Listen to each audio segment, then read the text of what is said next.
कन्नड़ कोकिला और अपने दौर की मशहूर अभिनेत्री अमीरबाई कर्नाटकी की आज पुण्यतिथि है। अमीरबाई का नाम न सिर्फ हिंदी सिनेमा की शुरुआती गायिकाओं में शुमार है, बल्कि उनकी पहचान एक बेहतरीन नायिका के तौर पर भी है। उन्होंने कन्नड़ के अलावा हिंदी और गुजराती में भी गाने गाए थे।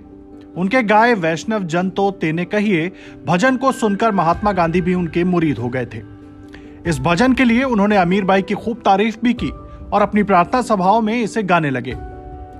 अमीरबाई का जन्म कर्नाटक के बीजापुर में हुआ था। उनके माता पिता अमीना बी और हुसैन साहब दोनों गायकी और थिएटर से जुड़े थे, इसलिए अमीरबाई और उनकी 4 बहनों को संगीत विरासत में ही मिला था। अमीरबाई को कम उम्र से ही संगीत की तालीम मिलना शुरू हो गई थी। माता पिता की देखरेख में वो अपनी बहनों के साथ संगीत के सुरों को साध रही थी। उन दिनों कर्नाटक का बीजापुर थिएटर आर्टिस्ट का गढ़ हुआ करता था। मशहूर मराठी थिएटर आर्टिस्ट बाल गंधर्व भी अपनी नाटक मंडली के साथ बीजापुर आया करते थे। बाल गंधर्व की नजर अमीरबाई और उनकी बड़ी बहन गौहरबाई पर पड़ी। उनकी गायकी का अंदाज उन्हें पसंद आया तो थिएटर में काम मिलने लगा। 1931 में अमीरबाई बीजापुर से मुंबई आ गईं। यहाँ देखते देखते वो टॉप की एक्ट्रेस और गायिका बन गईं। उन्हें भारत की पहली सिंगिंग स्टार भी कहा जाने लगा। अमीरबाई को सॉन्ग ऑफ लव भी कहा जाता था, क्योंकि उन्होंने उस जमाने में कई रोमांटिक गाने गाए थे। अमीरबाई के लिए बीजापुर से मुंबई तक का सफर आसान नहीं था। ये वो दौर था जब लड़कियों का सिनेमा में काम करना बुरा माना जाता था। अगर कोई लड़की साहस दिखाती थी तो परिवार उन लड़कियों से रिश्ते तोड़ लेता था। तब एक्टिंग और सिंगिंग में सम्मान पाने के लिए अमीरबाई ने पूरे समाज से लड़ाई लड़ी थी। 1934 में आई फिल्म विष्णु भक्ति से अमीरबाई को पहला ब्रेक मिला। हालांकि इस फिल्म में उन्हें कोई पहचान नहीं मिली, ना ही उनके काम को कोई सराहना मिल पाई। 1936 में आई फिल्म जमाना के गाने इस पाप की दुनिया से कहीं और ले चल से उन्हें पहला बड़ा ब्रेक मिला। इस फिल्म से उन्हें पहचान मिली। 1945 में आई फिल्म किस्मत भारतीय सिनेमा की पहली ब्लॉकबस्टर मानी गई। किस्मत की रिलीज के बाद अमीरबाई को लोकप्रियता हासिल हुई। फिल्म किस्मत के गानों ने अमीरबाई की किस्मत ही बदल दी। इस फिल्म का गाना दूर हटो ए दुनिया वालों हिंदुस्तान हमारा है ब्रिटिश हुकूमत को इतना खटका था कि इसे बैन करने में अंग्रेजों ने पूरी ताकत लगा दी थी। अमीरबाई ने मशहूर विलेन अफजल कुरैशी उर्फ हिमायवाला से शादी की थी।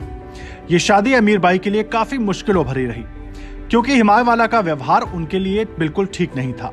दिन रात झगड़े और मारपीट का शिकार होती रहीं। पति हिमायवाला से परेशान अमीरबाई उनसे किसी भी तरह अलग होना चाहती थी। उन्होंने पति से अलग होने के लिए उसे एक ऐसा ऑफर दिया कि खूब सारा पैसा ले लो और एक कार, लेकिन मुझे छोड़ दो। पति भी मान गया, लेकिन बाद में भी हिमायवाला उन्हें परेशान करता रहा। इस पूरे मामले के बाद अमीरबाई ने अपने वकील चेलशंकर व्यास की मदद से कोर्ट में केस फाइल किया, लेकिन इस रिश्ते का सदमा उन्हें लंबे समय तक रहा। वो कुछ साल तक काफी डिप्रेशन में भी रहीं। फिर उन्होंने एडिटर बद्री कांचवाला से दूसरी शादी की। ये शादी उनके लिए सुकून भरी रही। उनका पहला पति हिमायवाला भी विभाजन के बाद पाकिस्तान में जा बसा और पाकिस्तानी फिल्मों का काफी बड़ा एक्टर बना। गायकी की दुनिया में लता मंगेशकर की एंट्री के बाद अमीरबाई का करियर हाशिए पर आ गया। गायकी में करियर ग्राफ गिरता देखकर अमीरबाई ने एक्टिंग पर फोकस करना शुरू किया। इसमें भी उन्हें लीड रोल नहीं मिलते थे। उन्होंने परिवार और एक्टिंग पर ही फोकस करना शुरू किया।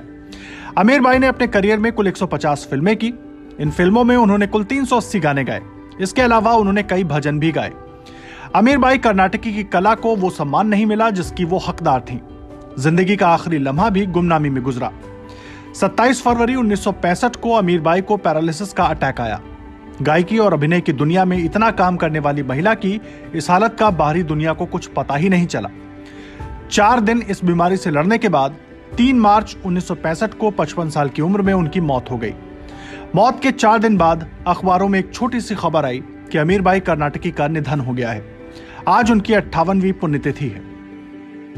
Bureau report, prime net news.